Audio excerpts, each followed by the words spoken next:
we are again, Magnetawan Lake access point.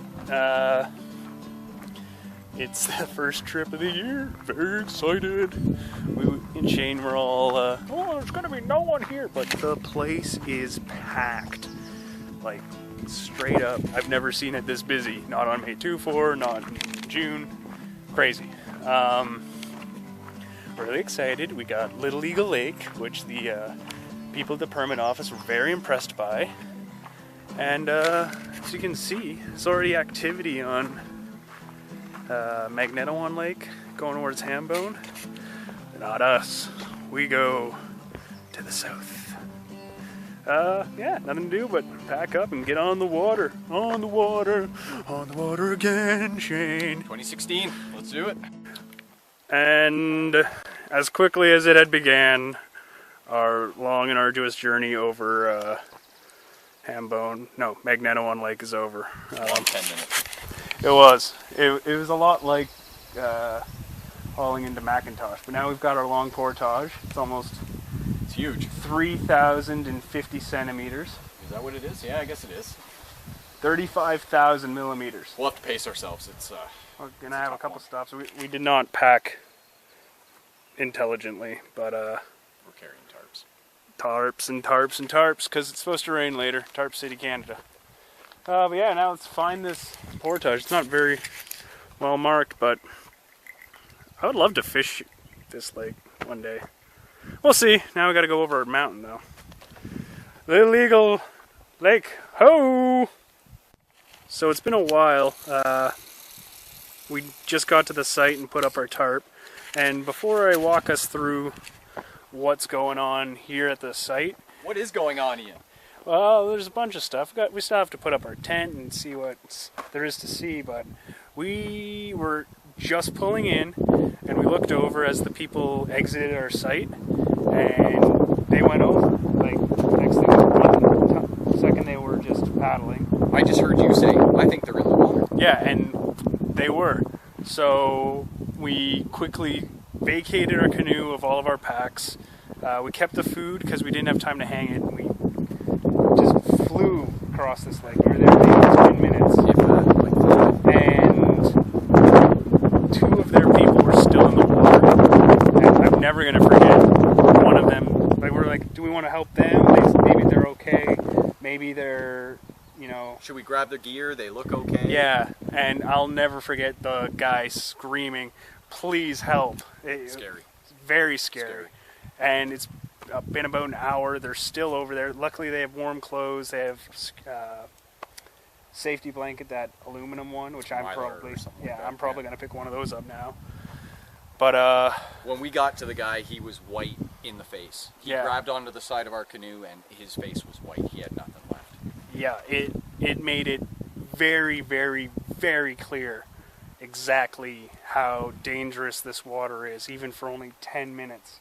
If you're not expecting it and you're not, like, there's nothing you can do to prepare. I don't think anything with your skill level either. It's just, it's cold, yeah, and it will put you down fast. And they were only in for 10 minutes.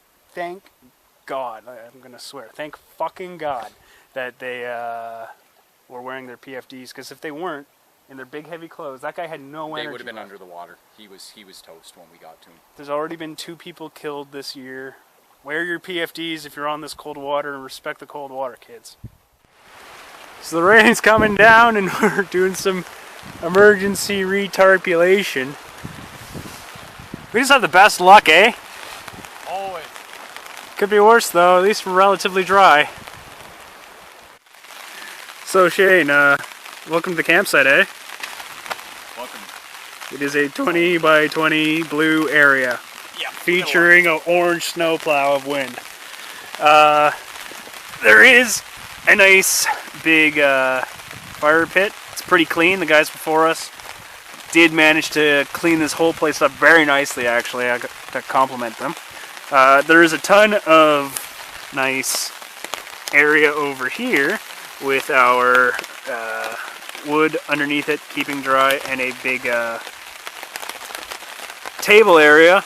And I really want to show it to you. I will cut away right now. Oh, so you need to cut some wood in? Oh, I got something for you here. Oh, look at this unit. Oh my god. This is bushcraft in its essence. I love it. This is some like aircraft wire, I guess. And there's actually, you know, wood cuts in there. Look at that. That's a miter joint, I think it's called. Miter joint?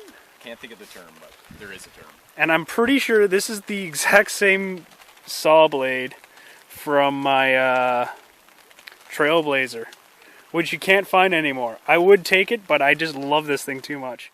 And way in the background, there's a tent set up over there, and you could probably set one up over here.